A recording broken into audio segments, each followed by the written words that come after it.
Canada claims some of the world's largest national parks, but inside their borders, hidden forces are carving them into shrinking fragments. In Banff, 4 million annual visitors and a busy highway have reduced usable grizzly habitat by 40%. Across the country, wildfires and melting glaciers are racing ahead of outdated protections. If park size is not shrinking on the map, why is nature disappearing inside the lines? The answer reshapes everything you thought you knew about conservation. On paper, Canada's national parks appear as vast, uninterrupted blocks of green, but the lines on a map do not capture what is really happening inside. The true measure of protection is not just the area within those boundaries, it is the amount of land that still functions as healthy, connected habitat. Scientists call this the difference between mapped area and effective area. While official borders stay fixed, the actual space where wildlife can thrive is shrinking piece by piece. This hidden shrinkage happens through a process known as fragmentation. Imagine a forest sliced by roads, railways, and trails. Each cut does not just remove a strip of trees, it creates new edges where wind, noise, light, and invasive species creep in, changing the ecosystem for hundreds of meters beyond the disturbance. These edge effects turn once continuous wilderness into a patchwork of isolated fragments. Species that need large, undisturbed territories like wolves, caribou, or grizzlies find themselves boxed in by invisible walls. Even without losing a single hectare on the map, the park's interior can become a series of disconnected islands. As these fragments grow smaller and more isolated, the risk of local extinctions rises. Animals struggle to find mates, food sources dwindle, and populations become more vulnerable to disease and disasters. What looks whole from above is, in reality, a landscape unraveling at the seams. This is the silent contraction that is redefining what it means for land to be protected. Each morning in Banff National Park, Park Manager Gillian MacDonald reviews a fresh stack of incident reports.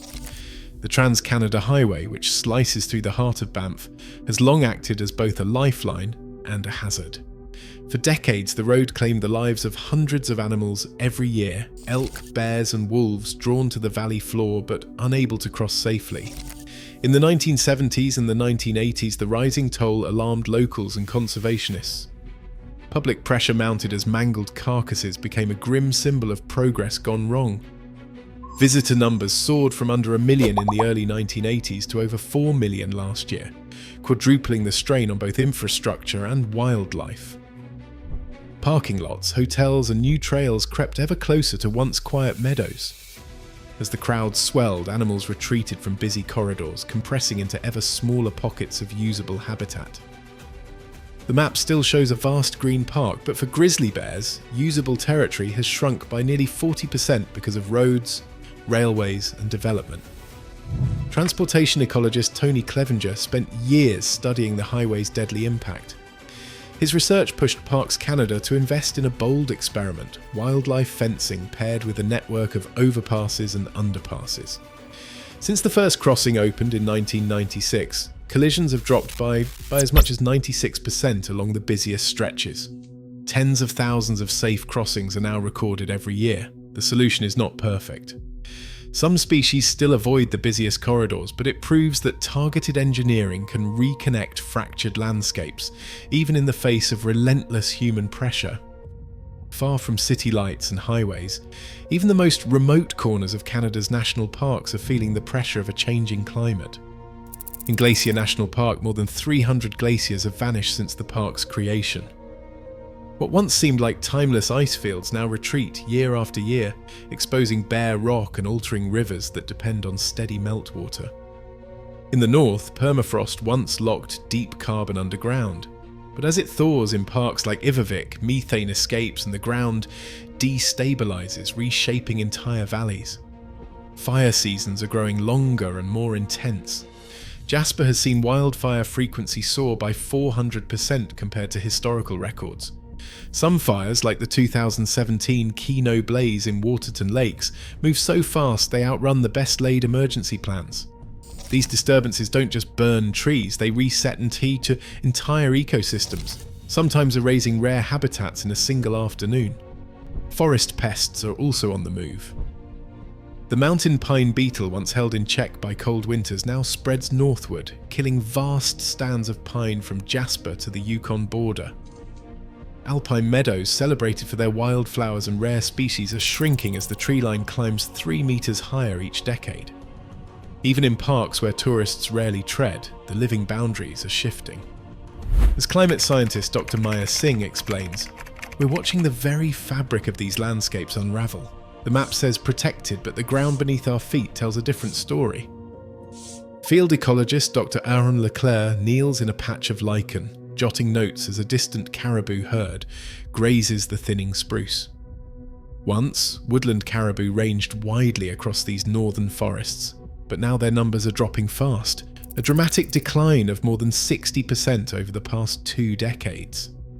As summers grow warmer and winters become less predictable, these animals face shrinking islands of suitable habitat.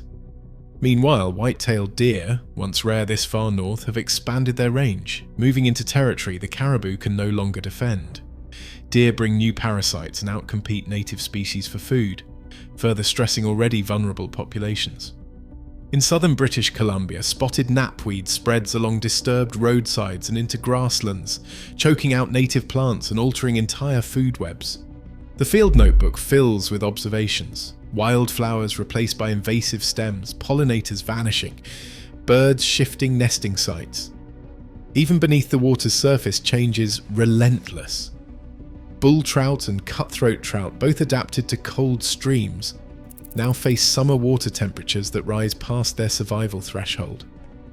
Thermal barriers block migrations, cutting off access to half their historic spawning grounds.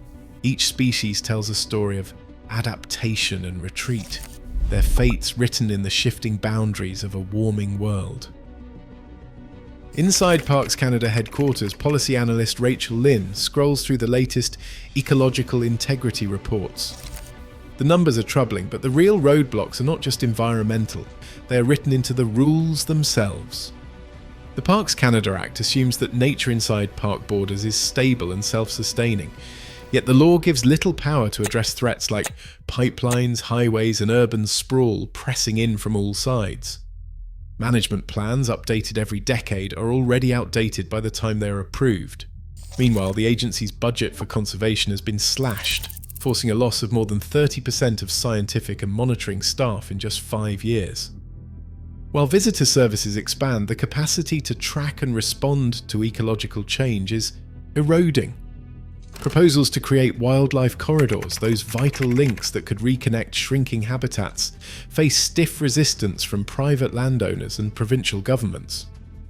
As Lynn points out, the system is stuck.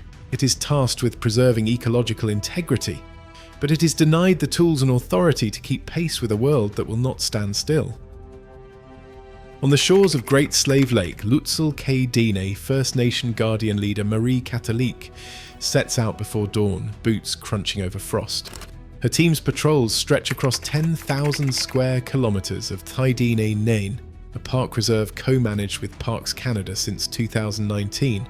Their work, tracking caribou, restoring calving grounds and monitoring water quality, has revived habitat indicators that once flagged decline. In the past 5 years, illegal hunting incidents have dropped and traditional use targets have been met across all monitored sites. Elders' knowledge guides decisions as much as satellite data, making the land's recovery visible in both numbers and stories. Farther south, conservation biologists and local ranchers walk the future path of a wildlife corridor, linking Banff and Yoho. Early pilot projects show that reconnecting fragmented habitats could restore up to a third, more functional area for grizzlies and wolverines. GPS collars track animals using new crossing points, while remote cameras capture the first tentative returns of species long absent from these valleys. These experiments are not just technical fixes. They depend on alliances between scientists, landowners, and indigenous governments. Community activism also shapes outcomes. In Jasper, citizen campaigns halted a hotel expansion that threatened key elk calving grounds. Across the country, public pressure has forced decision-makers to reconsider developments that would further isolate parks. Each success, whether on the tundra or at a town hall, proves that shrinking is not inevitable. When guardians, neighbours and citizens work together, the invisible boundaries that once divided land and people begin to blur, offering a new vision for what protected really means. Canada's national parks still appear vast, but their living heart is shrinking beneath our feet. As climate shifts and human pressures intensify, protection must mean more than drawing lines on a map. The future of these wild places depends on how we act right now. What would you do?